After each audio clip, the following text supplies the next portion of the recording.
I appreciate y'all for having me here today. With the brief time that I have, I want to really just stress something that I think will impact the students, the parents, and the faculty members that are here. In life, it's not about what you do, it's about how you do it. In this world, I find that we place a heavy emphasis on what do you do? What is your career? What do you want to be? And the thing is, the what is never more important than the how.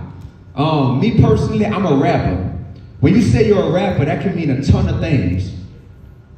What I do doesn't define me. How I do it is what defines me.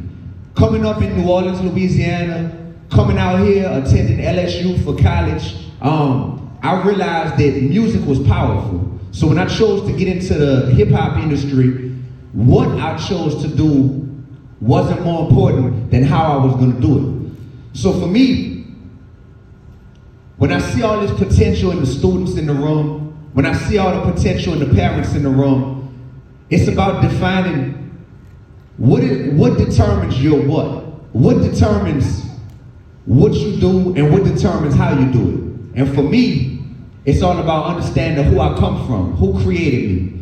By me understanding that I'm a child of God, I understand that what I do is up to me because I have free will. But how I do it should be in submission to who created me. So from the time I chose to become a rapper, it wasn't just to be cool or just to fit in with anybody. What I chose to do was really just a reflection of what I enjoyed doing. But how I chose to do it was a reflective of who I'm serving with my life and with my talent. So to dictate, how we do what we do, I have a motto that I came up with, and it's very easy to remember, and it's called 3's up. So how we do what we do in life should be predicated upon these three things right here. The first one is be real. Everybody say be real. Thank you. So being real is all about understanding that flaws and all, imperfections and all, whatever background you come from, be real. That means be authentic. That means be genuine to who you are. Embrace your story. Embrace the fact that you don't fit in. I've never really fit into any box my whole life, no matter what the box was and how many people I saw fitting into that box. I was always like, man, I kind of fit in, but not all the way into that box. But then I had to learn to embrace that. That's actually a strength. Be real. Because we have a DNA, we have a life story that sets us apart from everyone else. So if you ever feel insignificant, it's probably because you're trying to fit into a box that you weren't meant to fit into in the first place. But when you're being real and when you're being genuine and being authentic, you actually realize that your individuality makes you feel strong. It makes you feel important. So be real in everything you do. The second one is, everybody repeat after me, be righteous. Being righteous simply means this: don't fall for the tricks of this world. This world will have you thinking that doing the right thing is wrong and doing the wrong thing is right. And that's why so many people are confused, because they're like, well, I'm just trying to be real. But what if the world's definition of real is really something that's real fake? Then you trying to be real is actually predicated upon a definition that isn't even real. So when I say be righteous, it simply means this: if it's right in God's eyes, then it's righteous. If it's not something God would approve of, it's not righteous. Even if all of social media says it is righteous. Even if your friends or your coworkers say it's popular. Being righteous is important. Once again, it's not what you do in life, it's how you do it. Y'all know that I'm a rapper because I shared that with you, but what some people may not know is I used to be a middle school teacher. Right out there in Baker Middle School. I was a math teacher. I understand that what a lot of people did was come to school and teach, but how they did it, they didn't have any alignment in terms of what their purpose was. So that's when you have people coming to school and they're actually miseducating our students more than they're educating them. Because they're in the teacher's lounge complaining about, oh, I gotta teach these bad kids, I don't feel like being here, and it's Monday morning. And so now our kids gotta deal with this all week. It's not about what you do, it's about how you do it. You obviously did what you had to do to become a parent, so you created and you birthed this child. But how are you parenting? That's what's really important. How are you parenting? School is not just a daycare, you know what I mean? It's not just a drop-off service. For the students in here, all of y'all, man, y'all go to school. Y'all go to school. What do you do? You're a student. That's what you do. But how do you do it? I was blessed. How many of y'all in here 13? Anybody 13 in here? Anybody 14?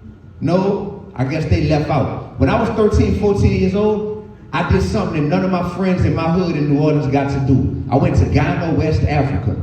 I got selected, one of 12 students in New Orleans, to go on a cultural exchange trip to Ghana, West Africa. And when I went there, I learned a lot. But to be brief, one of the main things I saw was how the students that were my same age, they valued the opportunity to go and receive an education every day. So when the teacher walked into the classroom, these students stood up at the same time. They greeted the teacher simultaneously with respect, and they sat down and they enthusiastically paid attention to what that teacher was talking about the whole time. Meanwhile here, I'm like, man, we sitting here flicking rubber bands at the teachers. We sitting here talking with attitudes to the teachers.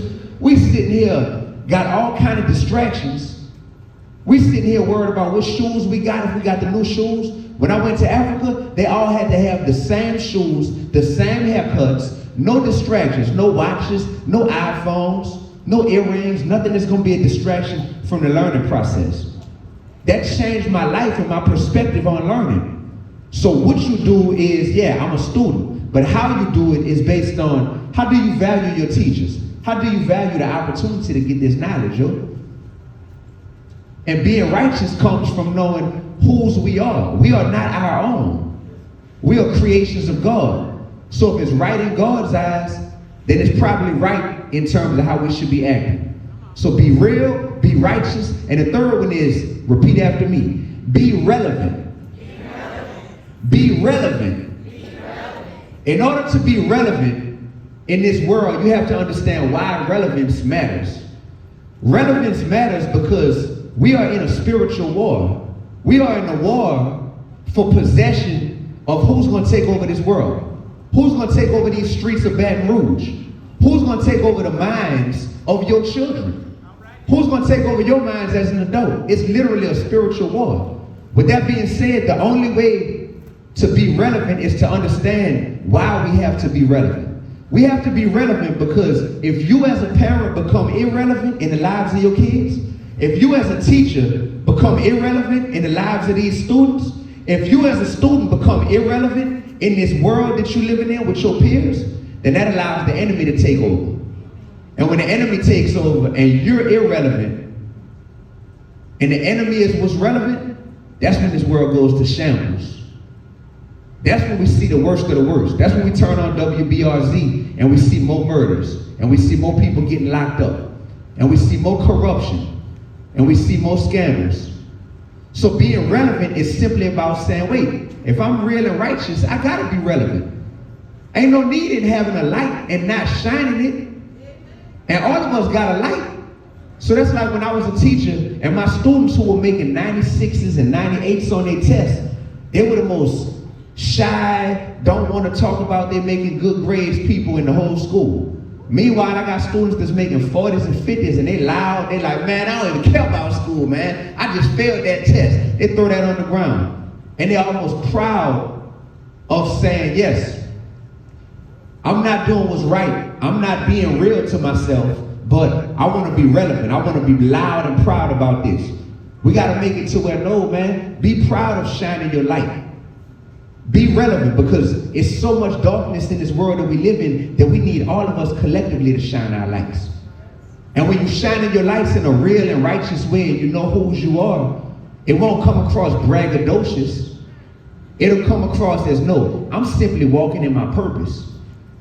If me walking in my purpose intimidates you, then that's your problem. But that's what I feel like we are all called to do. Not that's what I feel, that's what I know we are all called to do. I thank y'all for this, for taking the narrow road.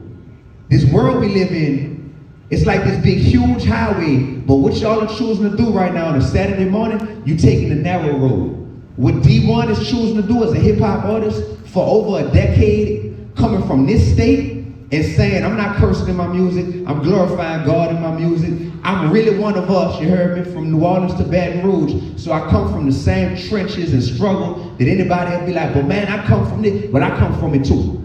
But I just know my purpose. So as a parent, as a teacher, as a student, we all have circumstances that we have to deal with, but we serve a God that's greater. So keep walking that narrow road. Don't worry about the numbers and say, man, it should be more people. That's not our problem. All we called to do is to be here. So thank you for showing up and continue showing up, because life is short and we don't know how long we have. So show up, shine your light, walk in your purpose, and just know that you're not alone. It might not be many, but we got other people that's really here because we just want to see this world and we want to see the lives of these students get better. So I appreciate y'all. I'm Dee-1. I feel like I spoke too long, but hopefully my words impacted somebody. Thank you very much.